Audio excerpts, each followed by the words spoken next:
কেউ যদি মোটরসাইকেল বিক্রি করে তার সাথে বিএসটি এর অনুমোদিত 2টো হেলমেট সাথে ফ্রি দিতে হবে।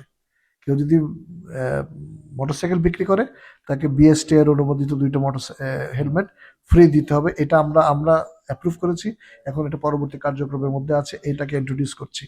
আর ড্রাইভিং লাইসেন্সের ক্ষেত্রে, মোটরসাইকেলের লাইসেন্সের ক্ষেত্রে আমরা কিন্তু খুবই স্ট্রিক্ট মেনটেন করছি যে মোটরসাইকেল লাইসেন্স আমরা এইজ এগুলো না ছাড়া দিব না। আমি ইমপ্লিমেন্টিং অথরিটি আমাদের পুলিশ মহোদয়দেরকে অনুরোধ করব যে আপনারা এই ক্ষেত্রে একটু কঠোর অবস্থান নেন, কারণ আমাদের যে টোটাল অ্যাক্সিডেন্ট হয়েছে, টোটাল যে অ্যাক্সিডেন্টের পরিসংখ্যান তার 73% কিন্তু মোটরসাইকেল। আর সবশেষে জেলা প্রশাসক যেহেতু ইয়াং এন্ড এনার্জেটিক, ওনারা বাংলাদেশের কেতনকে সামনের দিকে এগিয়ে নিয়ে যাবে, ওনার জন্য একটা খুব পজিটিভ জিনিস বলে যাচ্ছি, নেগেটিভ পজিটিভ দুটো মিলে। সেটা হচ্ছে আমরা কিন্তু এখন ডেমোগ্রাফিক ডিভিডেন্ডে আছি। সানবিট সব দিবে সামাল। সানবিট ম্যাজিক প্রেস ডিশওয়াশিং এর মাথা ঘোরানো সলিউশন। আমাদের কিন্তু এখন 15 বছর থেকে 14 বছর থেকে 49 বছর লোকের সংখ্যা বেশি।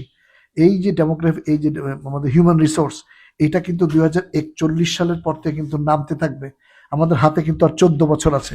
এই ইয়াং জেনারেশনকে যদি আমরা কাজে লাগাতে না পারি, আমাদের ইকোনমিকে যদি আমরা সামনের দিকে নিয়ে যেতে না পারি, তাহলে আমাদের মতো বৃদ্ধ লোকদের দিয়ে কিন্তু ডেভেলপমেন্ট হবে না। তাহলে আমরা যে উন্নত বিশ্বের স্বপ্ন দেখছি সেটা আমরা উন্নত করতে পারবো না। এই যে 73% বলেছি, এটা হচ্ছে 5 বছর থেকে 29 বছর বয়সী লোকের মৃত্যুর হার সবচেয়ে বেশি, যারা আমাদের ডেভেলপমেন্টের কাণ্ডারি হবে। সুতরাং এই জায়গায় আমাদের কোনো কম্প্রোমাইজ করা যাবে না, কারণ আমাদের ইকোনমিকে যদি টেক অফ করতে হয় তাহলে এই শ্রেণীর মৃত্যুর হার আমাদের ড্রাস্টিক্যালি কমাতেই হবে। এসডিজিতে আমাদের নির্দেশনা ছিল দুর্ঘটনা হাফে নেওয়া। আমাদের হাফে নেওয়ার তো দূরের কথা, আমরা দুর্ঘটনার আমাদের লেভেলের অনেক উপরে আছে। সুতরাং এটাকে কমাতেই হবে, এখানে কোনো পর্যায়ে কম্প্রোমাইজ করা যাবে না।